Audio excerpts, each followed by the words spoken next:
제가 교회 일을 하면서 좀 많이 가는 곳 가운데 하나가 공원 묘지, 또 납골당 많이 가요. 그리고 가보면 이제 언제 태어나셔서 언제 졸업하셨다, 돌아가셨다 써놓고 이 자녀들 이름, 또 간단한 그 생애에 대해서 기록을 하고 있어요. 이 종교별로도 다 다르더라고요. 아무개 성도, 아무개 장로, 아무개 목사, 여기에 잠들다 이렇게 써여 있어요. 예수님은 무덤이 없으니까 그런 것이 있을 수가 없겠죠. 서양 사람들도 자기 무덤 그 비석에 자기 일생을 대표하는 간략한 말들을 적어요. 우리도 한번 그런 거 생각해 보는 것도 괜찮을 것 같아요. 내 일생을 요약해서 뭐라고 쓸 수 있을까? 내 생애를 대변하는 짧은 용어로 어떤 것을 쓸 수 있을까? 아마 언젠가 한번 생각해 보는 것도 좋을 것 같아요. 오늘 본문에 베드로가 로마의 장교 고넬료의 집에서 설교한 내용인데, 거기 보면 예수님의 생애를 요약한 말씀이 나와요. 자막에 보면 38절이에요. 하나님이 나타난 예수에게 성령과 능력을 기름 붓듯 하셨으며 저가 두루 다니시며 착한 일을 행하시고 마귀에게 눌린 모든 자를 고치셨으니 이는 하나님이 함께 하셨음이라. 자, 이 말씀을 보면 예수님의 생애를 크게 두 가지로 요약을 할 수가 있어요.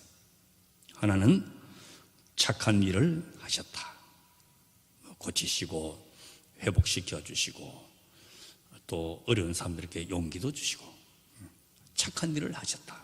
두 번째는 하나님과 함께 계셨다. 예수 안에 하나님과 함께 계셨다.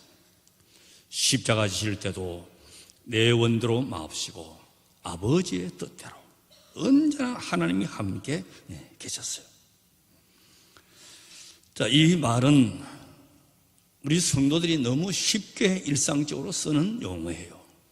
그러면서도 정말 내 생활 속에서 하나님이 계시느냐, 정말 부활하신 예수님과 내가 함께 동행하고 있느냐.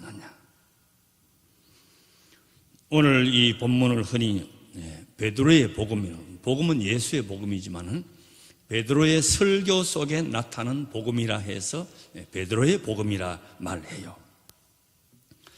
지금 베드로가 로마의 장교 고넬료의 집에서 전하는 말씀인데, 베드로가 이해하고 전하고 있는 가운데 복음이 집약되어 있다는 것이 우리가 믿어야 되고 또 믿고 있는 내용이 여기에 담겨져 있어요. 예수 부활, 이것이 모든 캐리그마의 핵심이에요. 예수 부활이에요.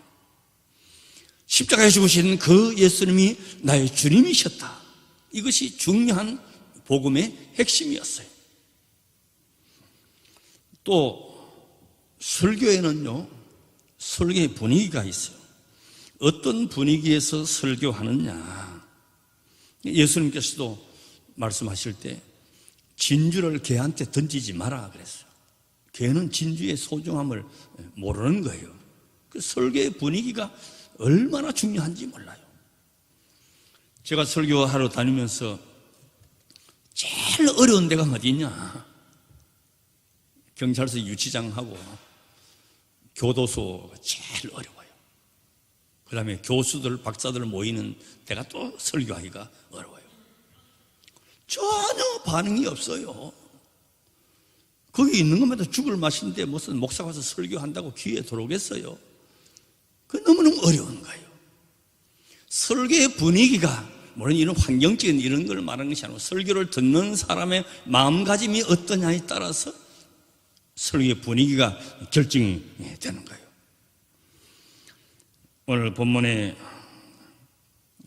그 말씀이 하나님이 친히 주신 그 말씀, 고넬료에게 계시하셨어요. 또 베드로에게 환상을 보여주었어요. 계시해 주셨고 환상행을 보여주신 그분들이 만난 설교자니까 얼마나 감동적이었겠어요. 한마디 한마디가 땅에 떨어지지 아니하는 것이요. 그러니까 상호 존경과 신뢰 가운데서 이 예배가 이루어졌으니까 굉장한 은혜의 역사가 일어난 것이요.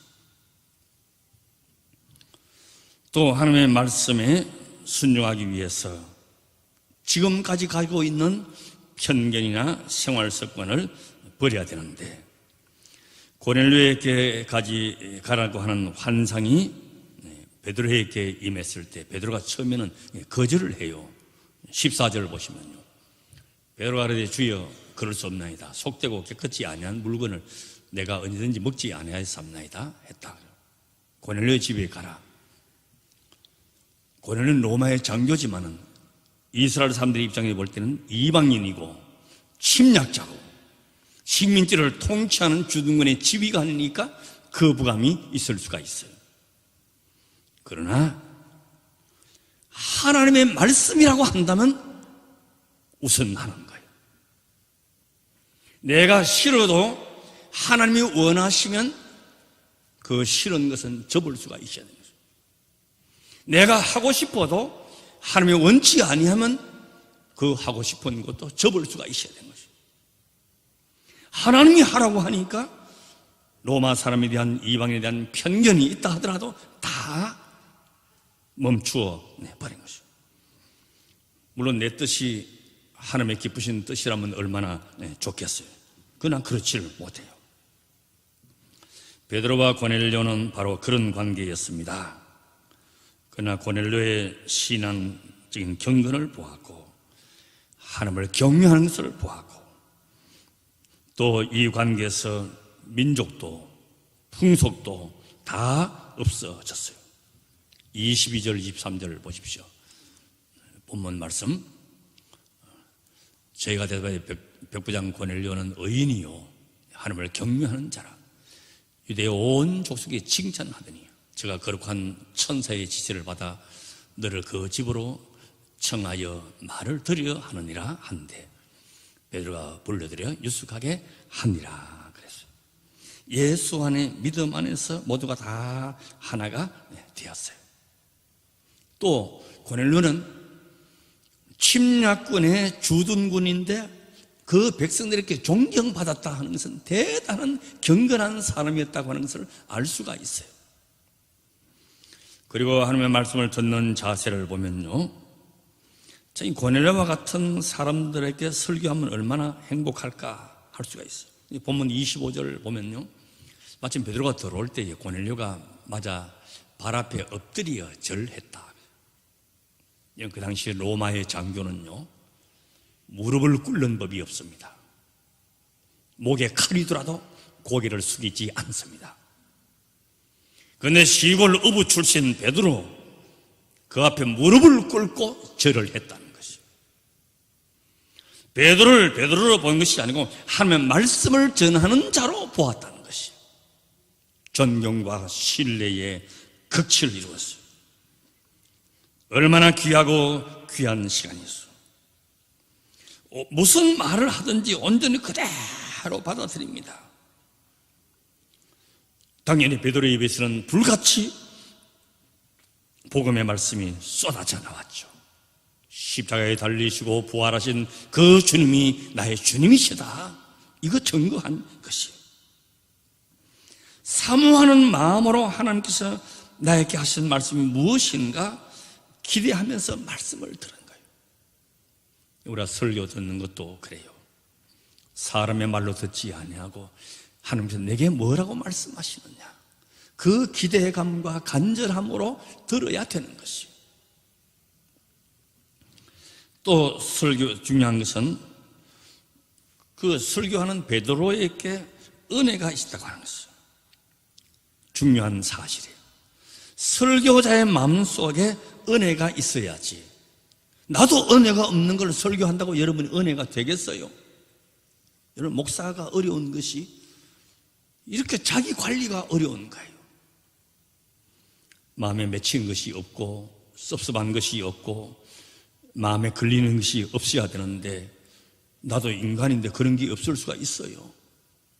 근데 이걸 자기 관리를 해야 되니까 참 어려운 것이, 내게 있는 은혜, 내가 은혜가 안 되고 내가 감동이 안 되는데 1000번 100번 설교한들 은혜가 되겠냐 말이죠.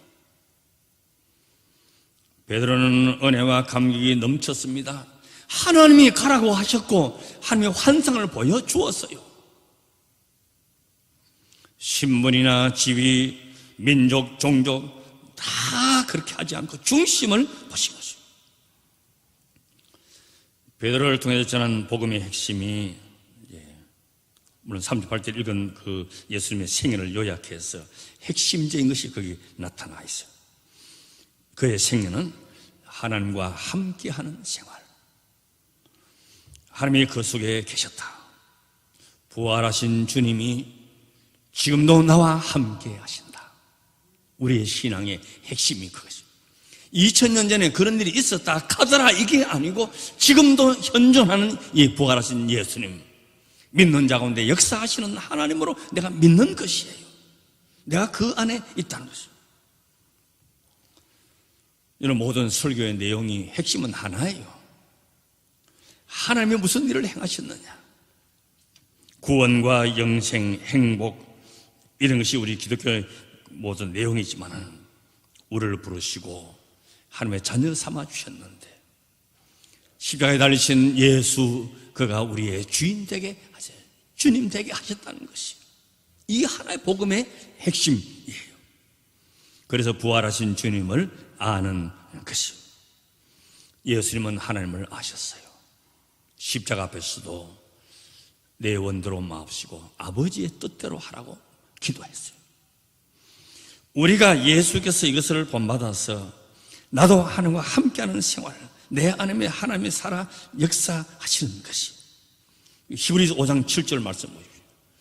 그는 육체에 계실 때에 자기를 죽이면서 능히 구원하실 이에게 심한 통곡과 눈물로 간구와 소원을 올렸고 그의 경외하심을 인하여 들으심을 얻었느니라. 그랬어요. 이 말씀은 겟세마네 동산에서 땀방울이 핏방울 되도록 기도하시던 그 장면을 두고 하신 말씀이에요. 예수님은 하나님께 기도할 때에 통곡과 눈물로 간구했다. 십자가를 앞두고 죽음에서 구원하실 수 있는 하나님을 믿고 간절히 기도를 드렸는데 땀방울이 핏방울 되도록 기도를 하셨어요. 그 기도가 이루어진 것은 그 간절한 눈물의 기도가 아니고 하나님의 예수 그리스도의 경외하심을 인하여 들으셨다는 것이에요. 경외하심을 통해서 들으셨다는 것이에요. 고넬료의 신앙도 많이 구제했고 착한 일을 했고 또 칭찬 들었지만 하나님을 경외했다. 이것이 그의 신앙의 핵심이에요. 다른 거는 다 가지고 열매예요. 핵심은 하나님을 경외했다. 하나님을 경외하니 비록 식민지의 지휘관으로 와 있지만은 백성들을 무시하지 않냐고 귀하게 여기고, 어려운 사람들 있으면 도와주고 금식하고 기도하고 하나님을 경외하는 자는 마땅히 아니할 수가 없는 그런 일들을 한 것이,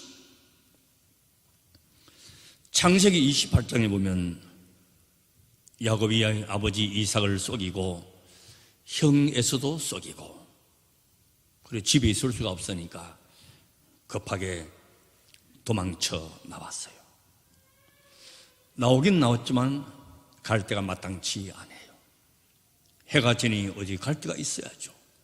빈 들에서 하늘의 별을 쳐다보고 누웠습니다. 돌베개 했습니다. 앞날이 어떻게 될지.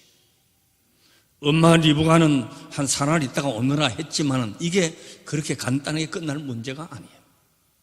두렵고 쓸쓸한 가운데 있을 때예요. 주의 사자가 그의 임하는 것을 보았어요. 사닥다리가 내려왔고 천사가 오르락 내리락 하는 것을 보았어요.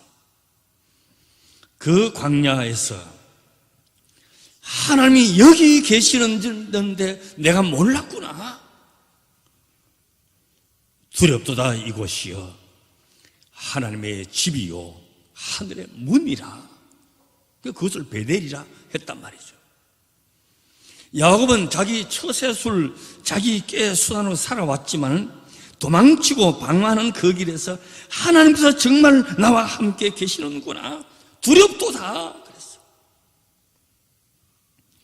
하나님을 두려워할 줄 안다는 것은 하나님이 살아계시고 하나님이 나의 모든 생활을 다 지켜보고 계시고 내 마음을 감찰하시고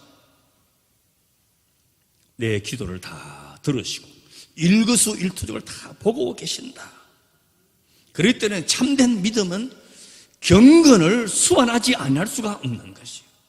경건과 믿음이 언제나 같이 붙어 있는 것이에요.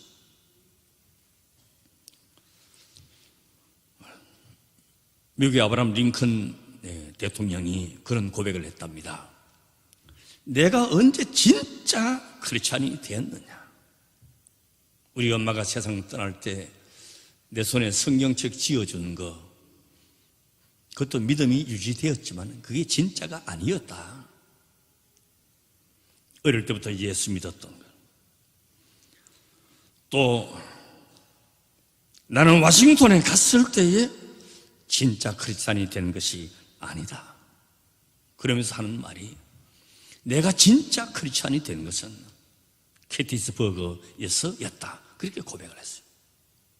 게티스버그는 남북전쟁이 가장 치열한 전쟁을 게티스버그에서 일어났던 전쟁이에요.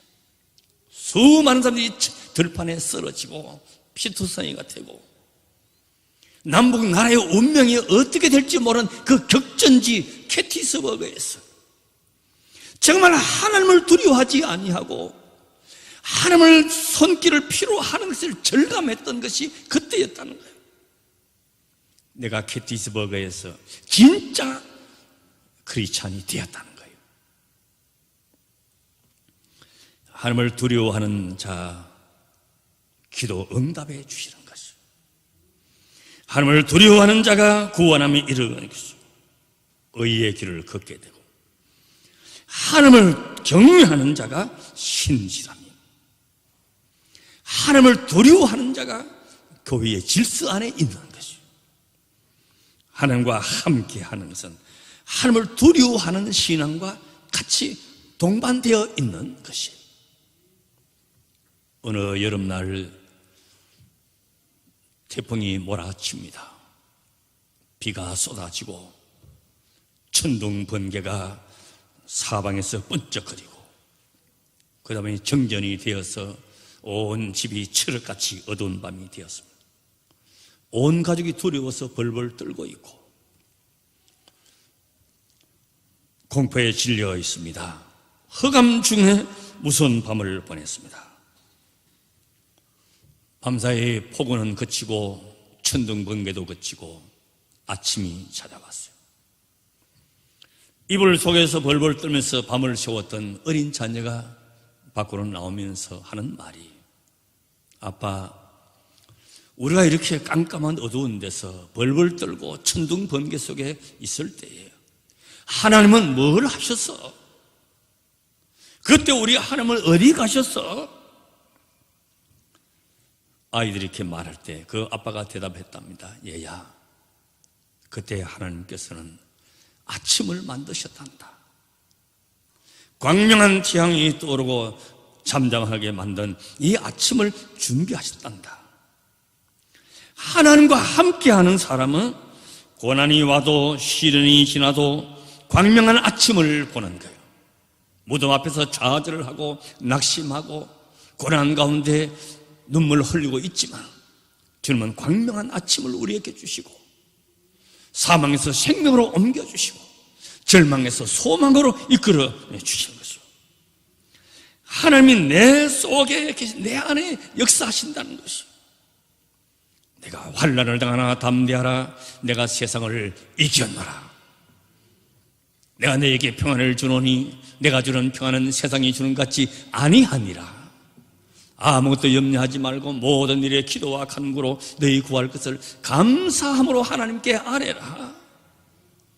부활의 아침을 준비하시고 광명한 아침을 준비하신 하나님께서 얼마나 질고도 많고 눈물도 많고 실패도 많고 어려운 일도 많고 경제적인 어려움도 있고 누가 해결할 수 있느냐? 누가 아침을 줄 수 있느냐? 오늘도 나와 함께 하시는 거예요. 부활의 주님께서 함께 하시는 거예요. 아담은 불순종으로 죄와 사망의 사슬에 우리를 매인받게 했지만 예수님의 순종과 십자가는 구원의 능력이 우리에게 베풀어진 것이 오늘 부활절 아침 우리 앞에 닥치는 어떤 것이 무덤과 같이 절망의 흑암의 권세가 있다 하더라도 부활의 아침을 준비하시고 소망의 나라로 이끌어 주시는 내 안에 역사하시는 하나님, 부활하신 주님께서 오늘도 나와 함께 하시는 줄로 우리가 믿습니다. 그 은혜의 자리에서 승리하게 되시기를 주의 이름으로 축원합니다. 아멘. 사망 권세 이기시고 부활하신 주님, 어둠을 광명으로, 절망을 소망으로, 슬픔을 기쁨으로 바꾸어 주신 주님, 50년, 60년 뒤에는 이 자리에 우리가 아무도 있을 사람이 없습니다. 결정되어 있는 사실 속에서 저희들이 살아갑니다. 부활의 주님을 바라보며 소망의 주님을 바라보며 담대하게 승리하게 하여 주옵시고 그 나라를 영접하실 아버지의 나라에 가기를 소망하면서 오늘도 승리하게 하여 주시옵소서. 순종하는 삶을 살게 하시옵시고 믿음의 경외하심을 더하는 우리의 신앙이 되게 하여 주시옵소서. 예수님의 이름으로 기도드리옵나이다. 아멘.